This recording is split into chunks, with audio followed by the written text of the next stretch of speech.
നിധിയാസ് ഫുഡ്സിലേക്ക് ഏവർക്കും സ്വാഗതം. ഇന്നത്തെ റെസിപ്പി വളരെ ടേസ്റ്റി ആയതും ബേക്കറിയിൽ നിന്നൊക്കെ കിട്ടും പോലത്തെ നല്ല സോഫ്റ്റായ ബീട്രൂട്ട് ഹൽവയാണ്. വളരെ കുറച്ച് ഇൻഗ്രീഡിയൻസ് കൊണ്ട് പെട്ടെന്ന് തയ്യാറാക്കിയെടുക്കാൻ പറ്റിയ ഒരു ഹൽവയാണിത്. അപ്പോൾ വീഡിയോയിലോട്ട് പോകുന്നതിന് മുന്നേ ആയിട്ട് എൻ്റെ ഈ ചാനൽ ആദ്യമായിട്ടാണ് കാണുന്നതെങ്കിൽ പ്ലീസ് ഒന്ന് സബ്സ്ക്രൈബ് ചെയ്തേക്കണേ. അപ്പോൾ ഇതിന് വേണ്ടിയിട്ട് ഞാനിവിടെ ഒരു 1/4 കിലോ ബീട്രൂട്ട് എടുത്തിട്ടുണ്ട്. ഇത് ഇതേപോലെ ചെറിയ കഷ്ണങ്ങളായിട്ട് തോലൊക്കെ കളഞ്ഞിട്ട് ചെറിയ കഷ്ണങ്ങളായിട്ട് മുറിച്ച് വെച്ചിട്ടുണ്ട്. ഇത് കപ്പിൻ്റെ അളവ് പറഞ്ഞാൽ 250 ml കപ്പിന് 2 കപ്പ് ബീട്രൂട്ടാണുള്ളത്. ഇനി ഇതൊരു മിക്സിയുടെ ജാറിലോട്ട് ഇട്ട് കൊടുത്ത് 1 കപ്പ് വെള്ളവും കൂടി ഒഴിച്ചിട്ട് ഇത് നല്ല ഫൈൻ പേസ്റ്റായിട്ട് നമുക്കൊന്ന് അരച്ചെടുക്കാം. ഒരുപാട് വെള്ളം ചേർത്ത് കൊടുത്താൽ നല്ലതുപോലെ അരയത്തില്ല. അതുകൊണ്ട് ഇപ്പം 1 കപ്പ് വെള്ളം മാത്രം ചേർത്ത് കൊടുത്താൽ മതി. ഇനി ഫൈനായിട്ട് അരച്ചെടുത്ത പേസ്റ്റിനെ ഒരു അരിപ്പ വച്ചിട്ട് ഒന്ന് അരിച്ചെടുക്കാം. ഒരു സ്പൂണോ കയ്യിലോ എന്തെങ്കിലുമൊക്കെ വച്ചിട്ട് ഇതേപോലെ ഒതുക്കി കൊടുത്താൽ അതിൻ്റെ ജ്യൂസ് മൊത്തം നമുക്ക് അതിനകത്ത് നിന്ന് എടുക്കാൻ സാധിക്കും. ഇനി മിക്സിയുടെ ജാറിലോട്ട് 1 കപ്പ് വെള്ളവും കൂടി ഒഴിച്ചു കൊടുത്ത് ആ ജാറ് കഴുകി ആ ജ്യൂസും കൂടി ഞാൻ ഇങ്ങോട്ടേക്ക് ഒഴിക്കുന്നുണ്ട്. ജ്യൂസ് അരിച്ചെടുത്തതിന് ശേഷം കിട്ടുന്ന ഈ പേസ്റ്റ്, ബീട്രൂട്ടിൻ്റെ ഈ പേസ്റ്റ് നമുക്ക് ആവശ്യമില്ല. ഇത് വേണമെങ്കിൽ നമുക്ക് ഫേസിൽ അപ്ലൈ ചെയ്താൽ നല്ലതാണ്, അല്ലെങ്കിൽ ഇത് നമുക്ക് ഒഴിവാക്കാവുന്നതാണ്. ഇനി ഏത് പാത്രത്തിലാണോ നമ്മൾ ഹൽവ ഉണ്ടാക്കാൻ ഉദ്ദേശിക്കുന്നത് ആ പാത്രം എടുത്തിട്ട് ഒരു ചായയൊക്കെ അരിക്കുന്ന അരിപ്പ് വച്ചിട്ട് ഒന്നുകൂടി നമുക്ക് ഈ ജ്യൂസ് ഒന്ന് അരിച്ചെടുക്കണം. കാരണം ഇതിനകത്ത് ഇനിയും ഈ ബീട്രൂട്ടിൻ്റെ പേസ്റ്റ് ഉണ്ടാവും. അപ്പോൾ അതൊന്ന് കളയാനായിട്ടാണ് ഇങ്ങനെ ചെയ്യുന്നത്. ഇങ്ങനെ നന്നായിട്ട് അരിച്ചെടുത്താൽ മാത്രമേ നമ്മുടെ ഹൽവയ്ക്ക് കറക്റ്റായിട്ടുള്ള ആ കൺസിസ്റ്റൻസി കിട്ടത്തുള്ളൂ. അരിച്ചതിന് ശേഷം ഞാൻ ഈ ജ്യൂസ് അളന്ന് നോക്കി. അപ്പോഴേ 250 ml കപ്പിന് 2 കപ്പ് ജ്യൂസ് ഉണ്ട് ഇത്. ഇനി ഇതിലേക്ക് നമുക്ക് 1.5 കപ്പ് പഞ്ചസാര ചേർത്ത് കൊടുക്കണം. കൂടെ തന്നെ 1/2 കപ്പ് കോൺഫ്ലോറും കൂടി ചേർത്ത് കൊടുക്കണം. ഇനി ഇതൊരു വിസ്കോ അല്ലെങ്കിൽ ഏതെങ്കിലും തവിയോ എന്തെങ്കിലും വച്ചിട്ട് ഇത് നന്നായിട്ടൊന്ന് ഇളക്കി യോജിപ്പിച്ചെടുക്കണം, കട്ടയൊന്നും ഇല്ലാതെ. ഇപ്പം നമ്മൾ ഫ്ലെയിം ഒന്നും ഓൺ ചെയ്തിട്ടില്ല. ഇനി ഇത് കട്ടയില്ലാതെ നന്നായിട്ട് ഇളക്കി യോജിപ്പിച്ചെടുക്കാം. നല്ലതുപോലെ മിക്സ് ചെയ്തെടുത്ത് കഴിഞ്ഞാൽ നമുക്കിനി ഒരു ട്രേ റെഡിയാക്കി എടുക്കണം. ഇതിന് വേണ്ടിയിട്ട് നമ്മൾ സെറ്റ് ചെയ്യാൻ ഉദ്ദേശിക്കുന്ന ട്രേ എടുത്തിട്ട് അതിൽ നെയ്യോ എണ്ണയോ എന്തെങ്കിലും ഒന്ന് തടവി കൊടുക്കാം.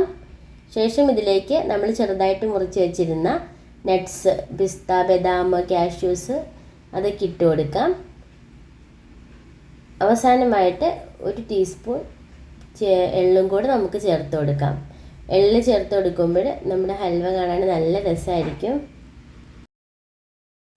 ഇനി ഒരു ട്രേയും വീട്ടിലില്ലെങ്കിൽ നമ്മൾ സാധാ ചോറിനുള്ള പ്ലേറ്റിൽ പോലും ഈ ഹൽവ സെറ്റ് ചെയ്തെടുക്കാവുന്നതാണ്. അപ്പോൾ ഇനി നമുക്ക് ഹൽവ ഉണ്ടാക്കാനായിട്ട് തുടങ്ങാം. ഇതിന് വേണ്ടിയിട്ട് ഞാൻ പാന് അടുപ്പിൽ വെച്ചിട്ട് ഫ്ലെയിം ഓൺ ആക്കിയിട്ടുണ്ട്. ഇപ്പോൾ ഫ്ലെയിം ഹൈ ഫ്ലെയിമിലാണ് വെച്ച് കൊടുത്തിട്ടുള്ളത്. ഹൈ ഫ്ലെയിമിൽ വെച്ചിട്ട് നന്നായിട്ട് നമുക്ക് തുടരെ ഇളക്കി കൊടുത്തുകൊണ്ടിരിക്കണം, അല്ലെങ്കിൽ അടിയിൽ പിടിക്കും കേട്ടോ.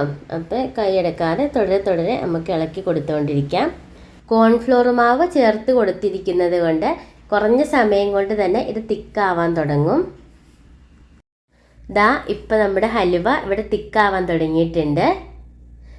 ഇനി ഇതൊരു മീഡിയം ഫ്ലെയിമിലോട്ട് മാറ്റിയിട്ട് വീണ്ടും നമുക്കിത് ഇളക്കി കൊടുത്തുകൊണ്ടേ ഇരിക്കാം.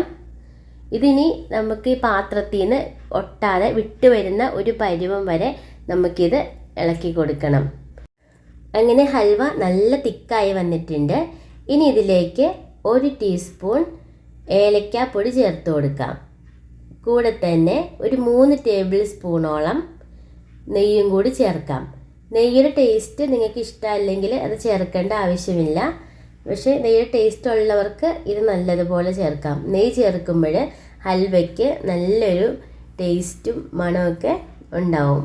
ഇനി ഇതെല്ലാം കൂടി നല്ലതുപോലെ മിക്സ് ചെയ്ത് കൊടുക്കാം. നമ്മൾ ഇതിനകത്ത് കോൺഫ്ലോർ ചേർത്തിരിക്കുന്നത് കൊണ്ട് തന്നെ ഇത് നല്ലൊരു ഗ്ലേസിങ് നമുക്ക് കിട്ടും.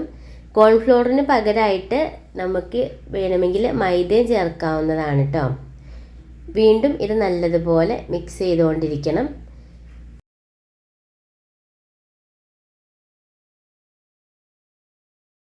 ഇപ്പോൾ നമ്മുടെ ഹൽവ നന്നായിട്ട് തിക്കായി പാത്രത്തിൽ നിന്നൊക്കെ വിട്ട് വരുന്ന ആ ഒരു പരുവായിട്ടുണ്ട്.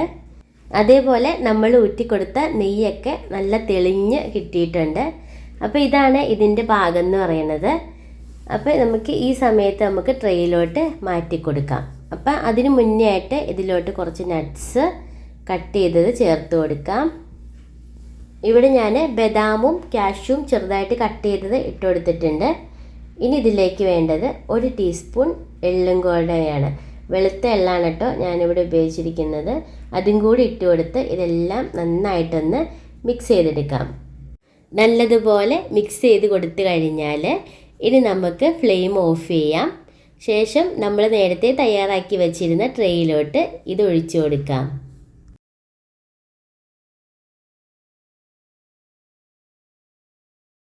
ഇനി ഒരു കയ്യിലോ എന്തെങ്കിലും വച്ചിട്ട് ഇത് നമുക്ക് ഫുള്ളായിട്ടൊന്ന് ലെവൽ ചെയ്ത് കൊടുക്കണം കേട്ടോ. എങ്കിലാണ് ഇതിൻ്റെ കറക്റ്റ് ഷേപ്പിന് കിട്ടത്തുള്ളൂ. പതിയെ പതിയെ ഇത് നന്നായിട്ടൊന്ന് ലെവൽ ചെയ്ത് കൊടുക്കാം. ഇനി ഇത് റെസ്റ്റ് ചെയ്യാനായിട്ട് ഒരു 2 മണിക്കൂർ നമുക്ക് മാറ്റി വയ്ക്കാം. ഇത് നിങ്ങൾക്ക് വേഗം ഇത് സെർവ് ചെയ്യണമെന്നാണ് താല്പര്യമെങ്കിൽ ഒരു അരമണിക്കൂർ പുറത്ത് ചൂടാറാൻ വെച്ചതിന് ശേഷം ഒരു അരമണിക്കൂർ ഫ്രിഡ്ജിലും കൂടി വച്ചിട്ട് നിങ്ങൾക്ക് അപ്പം തന്നെ ഇത് കട്ട് ചെയ്ത് കഴിക്കാവുന്നതാണ്. ഈ ഹൽവ ഉണ്ടാക്കി ഇങ്ങനെ ഫ്രിഡ്ജിൽ വച്ചിരുന്നാൽ 2 ആഴ്ച വരെയൊക്കെ കേടുകൂടാതെ ഇരിക്കുന്നതാണ്. സെറ്റായി കഴിഞ്ഞാൽ ഒരു സ്പൂൺ എന്തെങ്കിലും വച്ചിട്ട് ഇതിൻ്റെ സൈഡൊന്ന് വെടിയിപ്പിച്ച് കൊടുക്കാം. ഇനി ഇതൊരു പ്ലേറ്റിലോട്ട് മാറ്റി കൊടുക്കാം. ഞാനൊരു പ്ലേറ്റിലോട്ട് മാറ്റിയിട്ടുണ്ട്. കാണുമ്പോൾ തന്നെ വളരെ നല്ല രസമാണ് ഇത് കാണാൻ തന്നെ. അതേപോലെ തന്നെയാണ് ഇത് ഭയങ്കര സോഫ്റ്റും നല്ല ടേസ്റ്റുമാണ് കേട്ടോ. അപ്പോൾ നമുക്കിനി ഇതൊന്ന് കട്ട് ചെയ്ത് വെക്കാം. അങ്ങനെ ഇത് മുഴുവനായിട്ടൂടെ കട്ട് ചെയ്ത് വച്ചിട്ടുണ്ട്. ഭയങ്കര സോഫ്റ്റാണ് നമ്മുടെ ഹൽവ. നമുക്കത് കണ്ടാൽ തന്നെ മനസ്സിലാവും ഭയങ്കര സോഫ്റ്റാണ്. അതേപോലെ തന്നെ നല്ല ടേസ്റ്റുമാണ് കേട്ടോ. അപ്പോൾ എൻ്റെ ഈ റെസിപ്പി നിങ്ങൾക്ക് ഇഷ്ടപ്പെട്ടാൽ തീർച്ചയായിട്ടും ട്രൈ ചെയ്ത് നോക്കണം. ലൈക്ക് ചെയ്യണം, ഷെയർ ചെയ്യണം. നിങ്ങളുടെ അഭിപ്രായങ്ങൾ എന്താണെങ്കിലും അത് കമൻറ്റ് ബോക്സിലൂടെ അറിയിക്കുകയും വേണം. Thanks for watching.